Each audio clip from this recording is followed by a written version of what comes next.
After cloud cover in the cell, who's Hasbro got next in mind to use for the Seeker mold? Is this mold too old to continue using? We're going to explore this and the latest news this week on Transformers Talk Raw.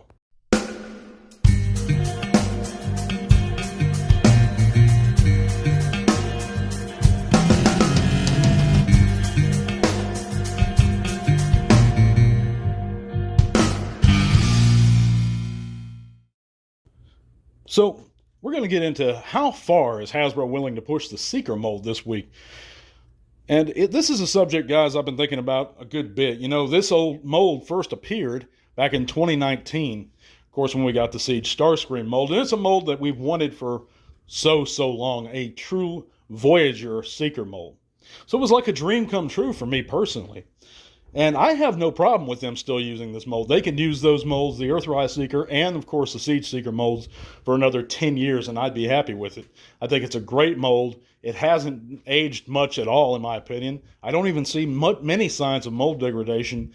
None in the Siege, a little bit in the Earthrise, but not any to really take note of. But, you know, I don't have a problem with it, but I can see how some fans might have a problem with it.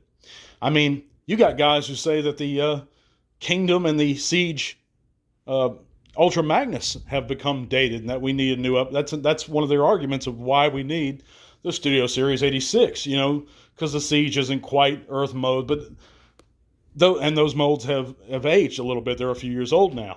I mean, you can't really use that argument if you defend the Seeker mold and still, you know, and that is your argument or your reasoning for wanting to upgrade to the Studio Series 86 Magnus with its weird shoulders and its super wide shoulders and all that. You can't really use that argument because they're kind of the same age, the Siege Magnus and the Siege Seeker mold. And even if you have, like with me, I'm still sporting the Combiner Wars Magnus because I love that figure so much. I mean, its head sculpt was perfect. But I digress. We're talking about the Seeker molds and how far Hasbro's willing to push it. Of course, we just got Cloud Cover. Great figure, great use of the mold. I love it. We're getting the cell. We just got the Troop Builder Seeker, which I think is wonderful. If you can get a hold of that, you really should. And I plan on getting every version of the mold that they plan on releasing. And we've gotten so many variations over the years, guys. We've got the Sparkless. We've got G2 Ramjet. We've got all kinds of Seekers. Now, the only two official Seekers that they have yet to make that are known and a part of Transformers canon or lore is, of course, Bitstream and Sunstorm. And why they haven't given us a Sunstorm yet is beyond me, because Nova Storm is a completely different character, is a completely different deco, in my opinion. And, so Sunstorm's really overdue. Well, what do you guys think? I mean, is this something that... Would you be happy if they just pushed these molds continually? Would you buy up every one? Or did you just stop at the original three? And of course, a lot of folks had a hard time getting their hands on the Skywar Thundercracker Earthrise molds, that 2-pack. A lot of people, you know, if you're going after the Siege trio, had a real difficult time acquiring the Skywar, which was, I believe, an Amazon exclusive, the Phantom Strike Squadron set. I was lucky enough to get that one. But I never was able to get the Earthrise Ramjet Dirge 2-pack. Of course, later on, Legacy gave us a Dirge, and I picked that up, thank God. And I have the G2 Ramjet. I'm still waiting on that re-release of that Earthrise Ramjet, the G1 style. There's very few I haven't been able to acquire, luckily. But, it's a wonderful mold. I love it very much, and I hope they keep giving it to us.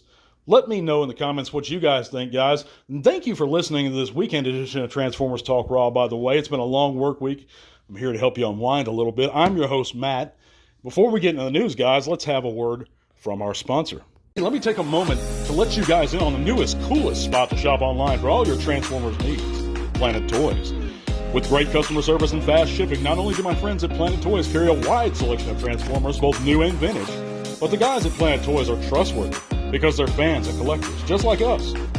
So stop supporting big and personal online toy stores and click the link below to head on over to Planet Toys. And remember, when you choose to shop with our sponsor, you're doing much more than buying an awesome buy. You're helping to support Transformers Talk Raw.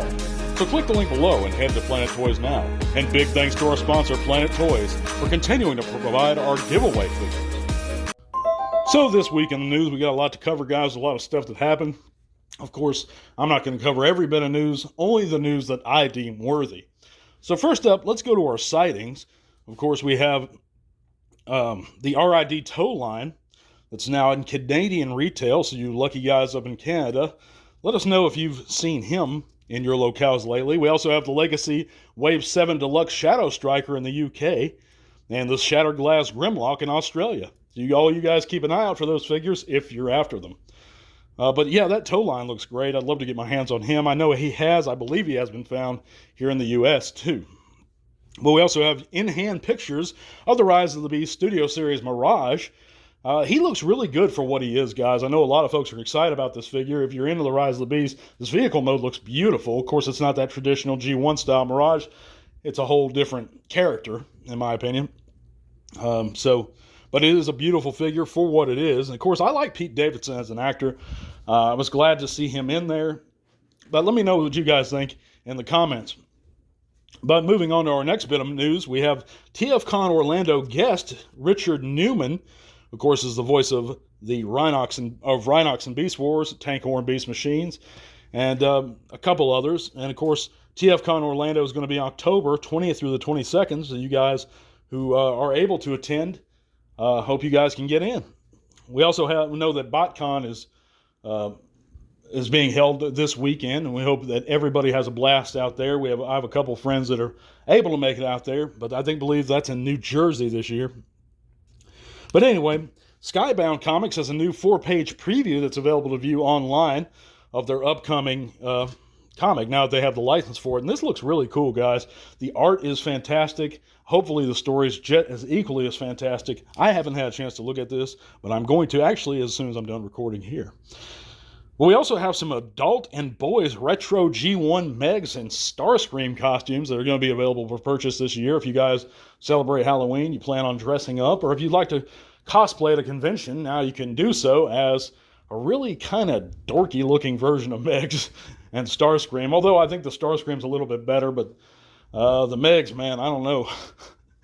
Somebody took his nose off or something.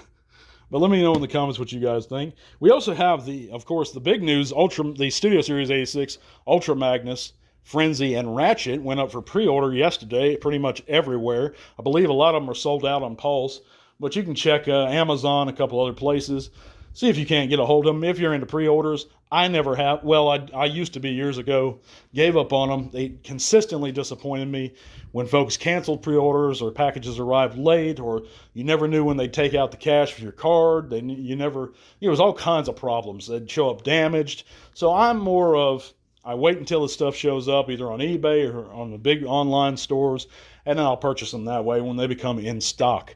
And it hasn't really failed me so far, guys. I know a lot of people love pre-orders. Nothing wrong with it if you're into pre-ordering. And, of course, you can do that.